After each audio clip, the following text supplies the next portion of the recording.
इस समय दुनिया के लगभग हर एक देश के पास इंटेलिजेंस एजेंसी है जो अपने अपने देश को बाहरी और अंदरूनी आतंकी हमलों से बचाने के लिए काम करती रहती है। थ्रेट एनालिसिस और असेसमेंट का काम भी करती है, क्रिमिनल को पकड़ने के लिए काम करती है और ऐसे कई सारे टास्क करती है जो कि पब्लिक डोमेन में कई बार तो सामने भी नहीं आते। अब होता क्या है कि जो भी दुनिया की लाइट माइंड कंट्रीज़ होती हैं, जो भी फ्रेंडली देश होते हैं, उन देशों की इंटेलिजेंस एजेंसियों के भी आपस में काफ़ी अच्छे संबंध होते हैं और वो भी आपस में काफ़ी सारी इंटेलिजेंस गैदरिंग और इंटेलिजेंस इनपुट एक दूसरे के साथ साझा करते हैं। उदाहरण के लिए अमेरिका को ही ले लो। अमेरिका का जो इंटेलिजेंस इनपुट मिलता है उसको इजराइल के साथ शेयर किया जाता है, यूके, जर्मनी वगैरह के साथ भी साझा किया जाता है और जो ये बाकी के नाटो देश हैं ये भी आपस में एक दूसरे के साथ कई सारी इंटेलिजेंस इन्फॉर्मेशन शेयर करते हैं। भारत की अगर बात करें तो एक वक्त वो भी था जो भारत के अमेरिका, ब्रिटेन, कनाडा और वेस्टर्न देशों के साथ कुछ ख़ास ताल्लुकात नहीं थे। वह ऐसा दौर था जब भारत को रशिया बैक किया करता था, यानी रशिया हमें सपोर्ट किया करता था। लेकिन पिछले 12-15 सालों से पिक्चर काफ़ी चेंज हुई है और स्थिति में काफ़ी ज़्यादा बदलाव देखने को मिल रहा है। जैसे जैसे भारत के अमेरिका और वेस्टर्न देशों के साथ संबंध मजबूत और अच्छे हो रहे हैं, हमारे डिफेंस टाइज भी मजबूत हो रहे हैं। ठीक उसी स्पीड में भारत की इंटेलिजेंस एजेंसीज भी अब अमेरिका और बाकी वेस्टर्न देशों की इंटेलिजेंस एजेंसीज के साथ मिलकर काफ़ी क्लोजली काम कर रही हैं और ये देश हमारे साथ भी अपने इंटेलिजेंस इनपुट साझा करते हैं।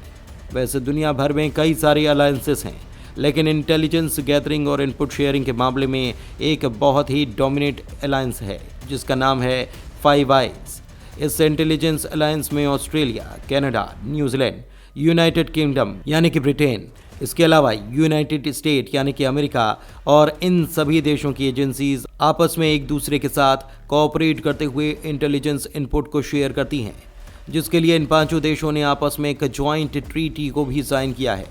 इन अलायंस की शुरुआत 1940 में हुई थी। अब हुआ क्या कि भारत के 5i के पांचों देशों के साथ काफ़ी अच्छे संबंध बन रहे हैं, जिसके चलते इन पांचों देशों की इंटेलिजेंस एजेंसीज भी भारत के साथ काफ़ी सारे इनपुट को शेयर किया करती थी। लेकिन अब खबर आ रही है कि इन पांचों देशों ने अचानक से भारत को इग्नोर करना स्टार्ट कर दिया है और अब 5i के देश भारत को कोई भी इंटेल प्रोवाइड नहीं कर रहे। रेफरेंस के लिए स्क्रीन पर आर्टिकल का स्क्रीनशॉट भी है।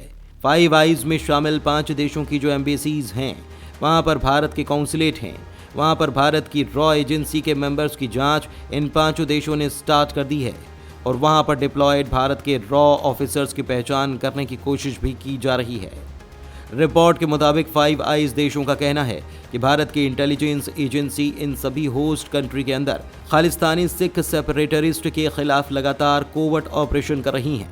इसीलिए 5i कंट्रीज अब भारत के इंटेलिजेंस ऑपरेटिव को दी जाने वाली इंफॉर्मेशन को रिस्ट्रिक्ट कर रही हैं। अब आपने देखा होगा कि पिछले कुछ समय से पाकिस्तान की तरह इन सभी वेस्टर्न देशों में भी खालिस्तानी लीडर्स अननोन गनमैन का शिकार बन रहे हैं।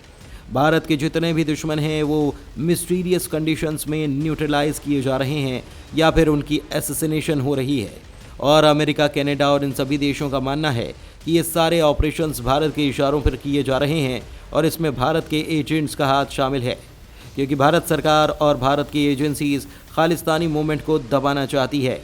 इसीलिए इन सभी देशों ने भारत की इंटेलिजेंस एजेंसीज को इग्नोर करना स्टार्ट कर दिया है और भारत को दी जाने वाली इंफॉर्मेशन और इंटेलिजेंस को रेस्ट्रिक्ट किया जा रहा है। यानी जितनी जानकारी पहले भारत की इंटेलिजेंस एजेंसियों को दी जाती थी उसको अब सीमित कर दिया गया है। यानी ये देश अब चाहते हैं कि खालिस्तानी मूवमेंट इसी तरह से आगे बढ़ती रहे और भारत की सरकार और भारत की इंटेलिजेंस एजेंसी इसके ऊपर कुछ करे भी नहीं। वैसे आपको क्या लगता है, इसके बदले में भारत की सरकार को क्या क्या करना चाहिए? नीचे कमेंट करके अपनी राय आप ज़रूर बताएं। धन्यवाद।